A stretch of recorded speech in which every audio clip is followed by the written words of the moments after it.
Bienvenue, installez-vous, on a des nouvelles pour vous. Il y a de bonnes, il y a de mauvaises, mais il y a des nouvelles pour vous. Le trafic de chanvre indien, devenu endémique dans la ville de Rufisque depuis plusieurs années, a pris une toute nouvelle dimension.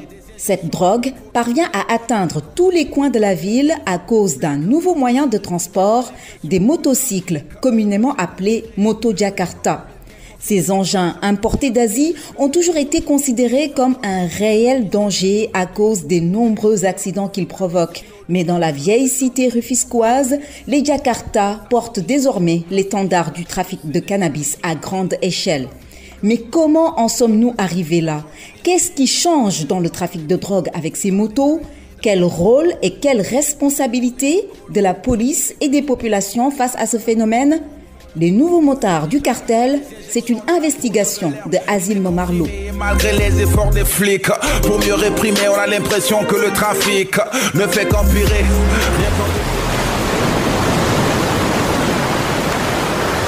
Bon, le constat, je pense que tout le monde doit le faire, parce que actuellement les motos Jakarta sont en vogue.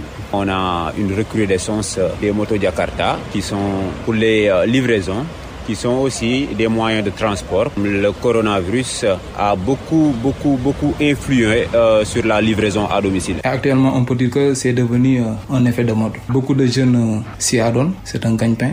Si l'on parle du côté négatif, on a constaté une augmentation des accidents. Il y a également aussi, et ça je l'ai entendu, il y a des Jakarta qui viennent ici nuitamment. C'est tout simplement pour le transport de certains produits illicites, notamment le chanvre indien. Habitant dans un quartier où les Jakarta, la drogue sont souvent présents, je peux dire que j'en suis témoin. Ici à Rufisque, à Djokul plus précisément, les dealers utilisent souvent les Jakarta pour transporter leur drogue et échapper à la police aussi. Il y a aussi l'amplification de la vente de stupéfiants à travers les Jakarta.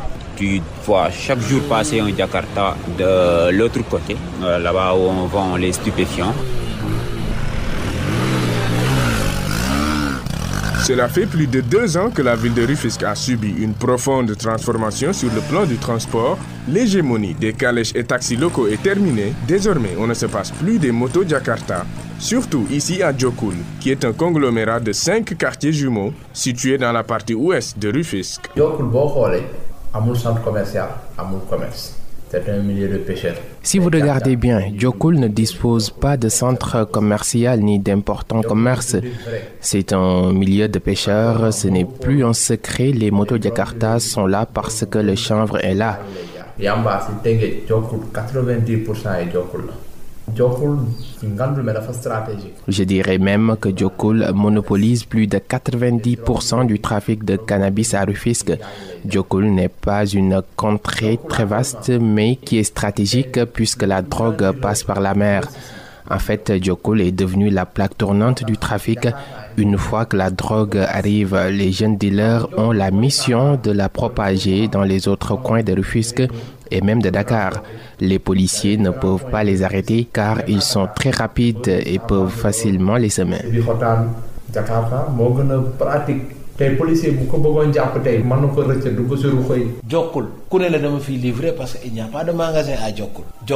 En temps normal, vous ne verrez personne livrer aucune marchandise importante en permanence à Djokul, car il n'y a ni grand magasin ni commerce à grande échelle. S'il y a sans cesse des va-et-vient de motos, c'est parce que le chanvre indien coule à flot. Alors il est vrai que le chanvre indien a toujours été présent ici, mais ces 2 dernières années, la situation est devenue totalement incontrôlable. C'est incroyable. Auparavant, les gens fumaient, certes, mais Djokul n'a jamais connu de dealer. Moins de 25 ans.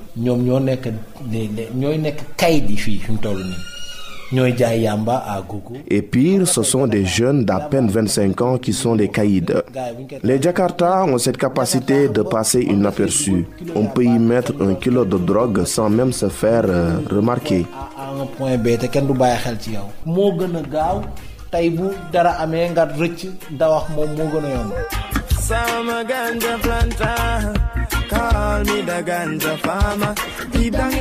Pour vérifier ces affirmations, nous avons pris rendez-vous avec un jeune propriétaire de moto Jakarta.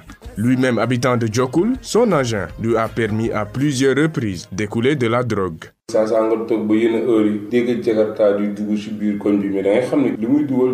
Quand vous entendez le bruit de moto Jakarta à certaines heures, surtout la nuit, sachez qu'on transporte de la drogue. S'il y a autant de chanvres indiens à Diokoul, c'est parce que cela transite facilement par la mer.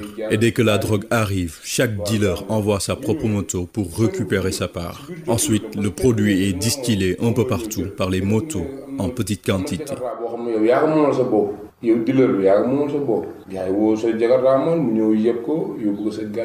Ce jeune de moins de 30 ans, dont nous protégeons l'identité, connaît tous les secrets du trafic du chanvre indien par le biais des motos Jakarta. Il nous décrypte le modus operandi des dealers.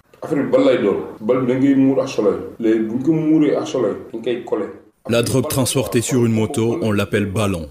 C'est parce que le cannabis prend la forme d'un ballon qui est soigneusement recouvert de papier journal. Le tout bien enveloppé avec du rouleau papier. Chaque ballon pèse 1 kilo et le kilo peut coûter jusqu'à 80 000.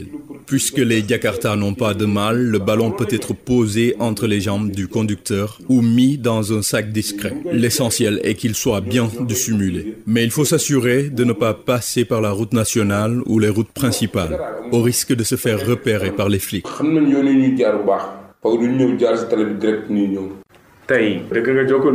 Selon toi, pourquoi y a-t-il autant de jeunes qui font du trafic?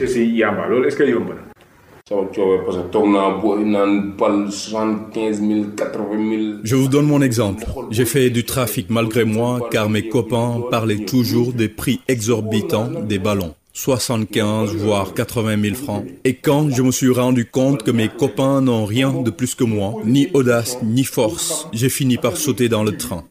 Quand j'ai acheté mes ballons, j'ai enquêté sur les prix et les circuits d'écoulement du produit.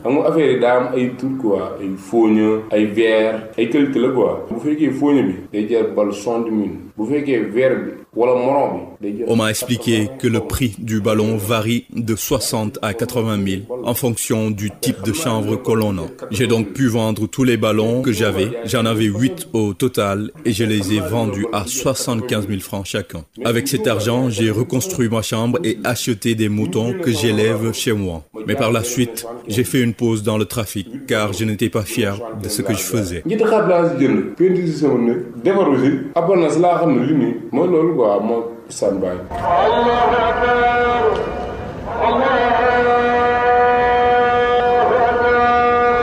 Le jeune Rufisquois ne nous quitte pas sans nous faire cette révélation plutôt surprenante. Un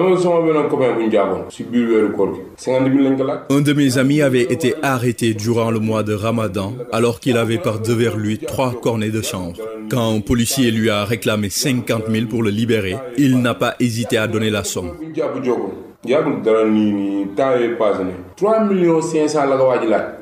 3 500 000. Et plus récemment encore, un autre trafiquant qui venait d'être arrêté a déboursé 3 500 000 que des policiers lui ont demandé pour le libérer. 3 millions, c'est beaucoup d'argent, mais moi je l'aurais relâché si j'étais à la place des policiers.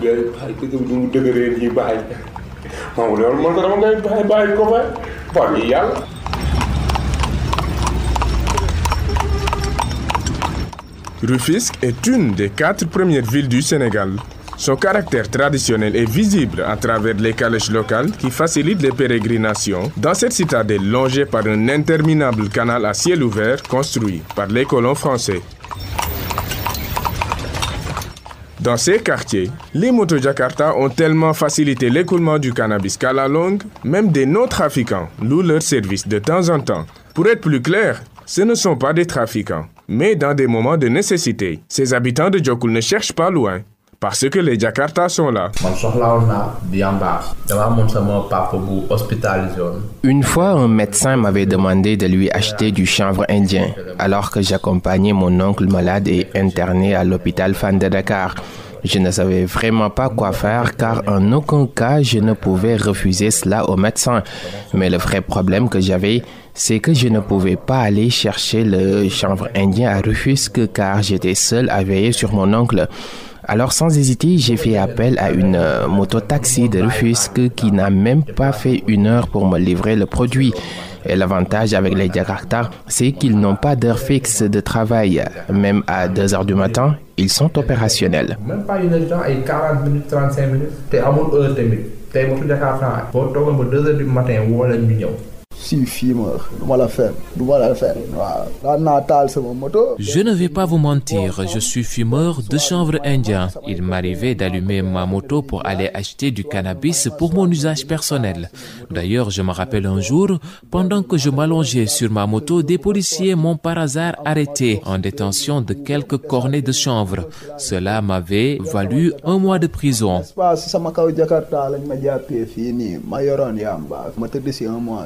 Donc, utilisez-vous la moto parce qu'elle vous facilite les choses?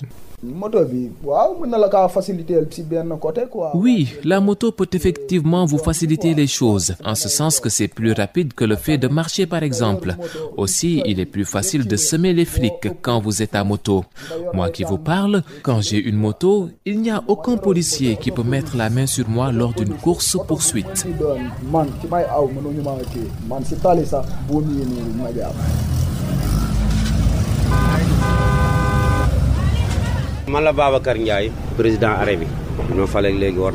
Je suis Babakar Ndiaye, président de l'arrêt pour les Jakarta depuis bientôt 2 ans. Souvent, j'aide les nouveaux propriétaires de Jakarta à trouver un taximan pour gérer la moto.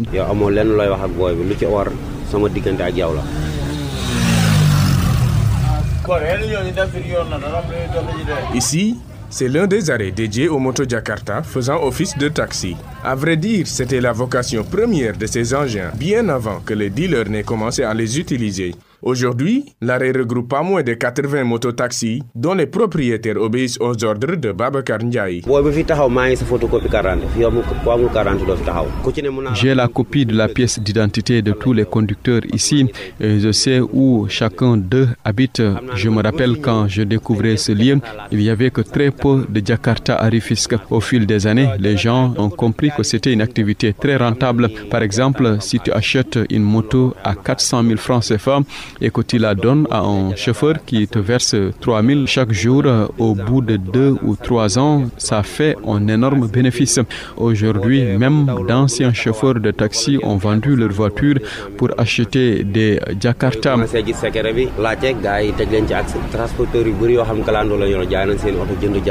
Du haut de son mètre 95 et de son teint qui brille de noirceur, Babakar est mince comme un junkie.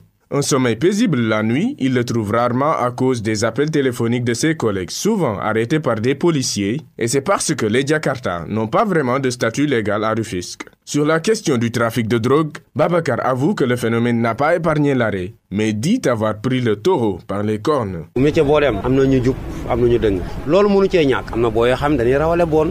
Comme dans tous les métiers, il y a toujours des gens qui gagnent leur vie honnêtement et d'autres non. Malheureusement, certains ont acheté un Jakarta uniquement pour écouler de la drogue, d'autres pour agresser. C'est d'ailleurs la raison pour laquelle je suis une fois allé voir le commissaire de Rufisque qui m'a conseillé d'avoir les papiers d'identification de tous les conducteurs ainsi que leur adresse.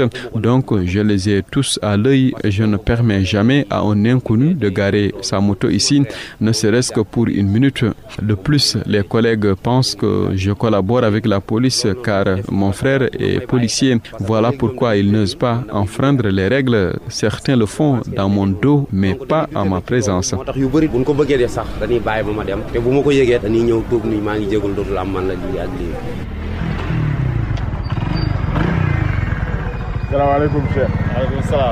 Cheikh est membre de l'arrêt et conducteur de mototaxi. S'il dit n'avoir jamais transporté de la drogue, il nous parle quand même de quelques indices précis qui, selon lui, caractérisent un dealer lorsqu'il est à moto. Ils prennent la peine de s'acheter une moto Jakarta toute neuve.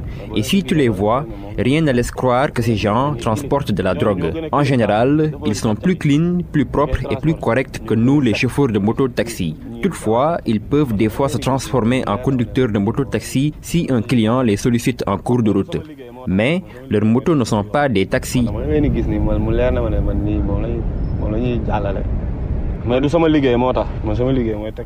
Je les vois tout le temps circuler et je les reconnais facilement.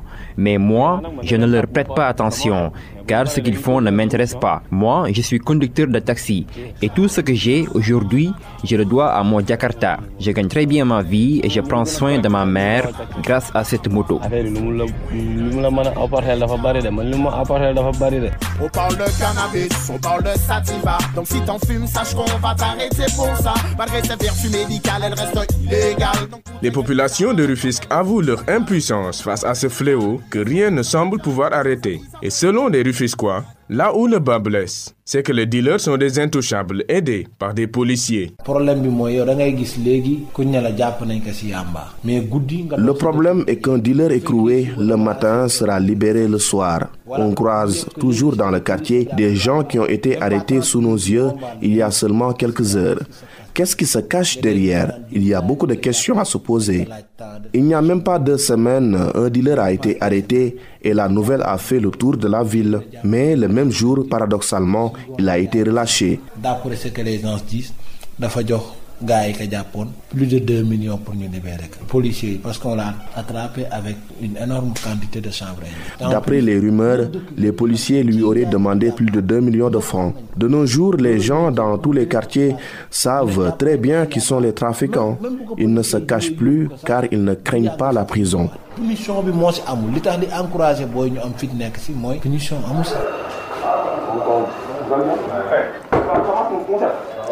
Nous sommes au commissariat central de Rufisque où nous avons pris rendez-vous avec le commissaire. Bonjour commissaire. Bonjour. Ça va? Ça va, merci. Oui, au niveau de la mosquée, il y a quelqu'un qui a été poignardé là-bas. Organisez un transport là-bas et faites-vous aider par les corbeaux.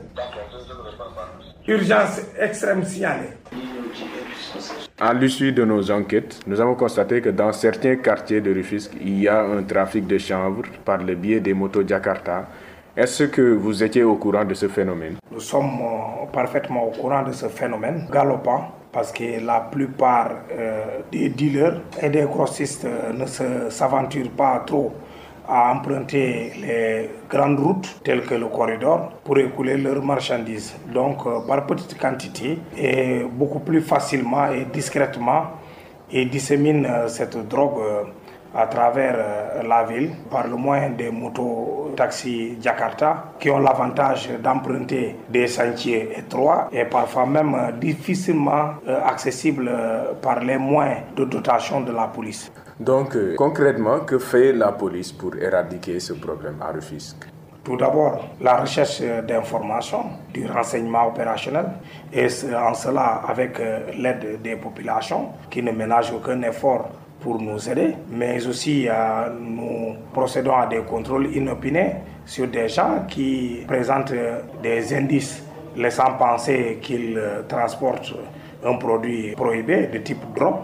Et généralement, par ces contrôles de routine, on en est arrivé à prendre quelques individus qui en transportaient. Et donc, ça nous permet de pousser le contrôle de façon approfondie. Et bien entendu, les résultats sont au bout de cet effort. C'est juste pour savoir, est-ce que vous avez des chiffres, des données de vos résultats ou bien des données chiffrées?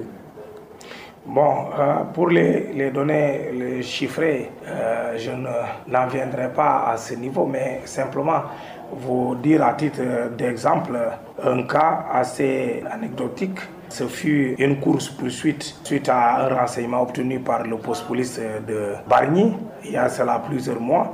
Et donc, ils ont pris, les policiers avaient fait un barrage, mais le moto Jakartaman a réussi à le contourner. Et pour ne pas l'intercepter au point de le blesser, ils ont préféré donc le prendre en chasse.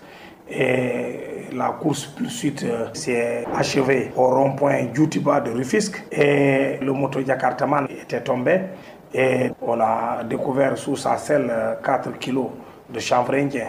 Et à l'issue, nous avons pu, au niveau du quai de pêche de Rufisque, faire une importante saisie de 500 kg de chanvre indien. Donc ça, c'est un résultat dont la base est l'information obtenue de la part de nos informateurs. Impossible de terminer cette entrevue sans évoquer l'inévitable question, celle des soi-disant policiers qui, selon les populations, sont de mèche avec les trafiquants. J'ai rencontré des gens qui m'ont expliqué que eux, en tout cas, ils pensent que la police peut mieux faire. D'autres même pensent que certains policiers pourraient être de mèche avec certains trafiquants. Vous, qu'est-ce que vous dites par rapport à cela? Tout d'abord, je voudrais simplement dire, tout en rassurant les populations administrées, que quand nous agissons, on le fait de façon professionnelle, avec toute la rigueur nécessaire, le respect des droits de l'homme, mais aussi une application stricte de la loi. Mais maintenant, selon qu'on se trouve du côté des délinquants ou des honnêtes citoyens, on a une appréciation variable et parfois même intéressée. Alors, les honnêtes citoyens savent que le service, tout comme ses secondaires, font des efforts par rapport à la lutte contre le chanvre indien. Pour ceux qui doutent de notre engagement, ils n'ont qu'à venir rencontrer le commissaire central de Rufisque que je suis. Et donc, et de donner de façon anonyme, parfois même, pour ne pas avoir à se déplacer, d'appeler mon numéro. C'est le 77 529 0066. Nous recueillons dans l'anonymat les dénonciations. Même une simple allégation nous suffit. On fera les investigations de recoupement avant de passer à l'action. On ne peut pas mettre un policier à tous les coins de rue, mais avec l'implication totale de la population, nous pouvons avoir de très bons résultats. Soy el fuego que arde tu piel, soy el agua que mata tu sed, el castillo. Plusieurs fois ces dernières années, des saisies records de chanvre indien ont eu lieu à Rufisque, ville que beaucoup considèrent comme une plaque tournante du cannabis. Le rôle des motos Jakarta dans ce phénomène est plus que central. Si ces motocycles non reconnus par la loi assurent plus de rapidité dans les activités quotidiennes des populations, ils ont cependant aidé à ouvrir une nouvelle ère, celle des nouveaux barons motards tout-puissants qui ont la ville à leurs pieds et qui n'ont l'air d'avoir peur de rien, ni de la police, ni de la délation. Les nouveaux motards du cartel, c'était une investigation de Asile Momarlou.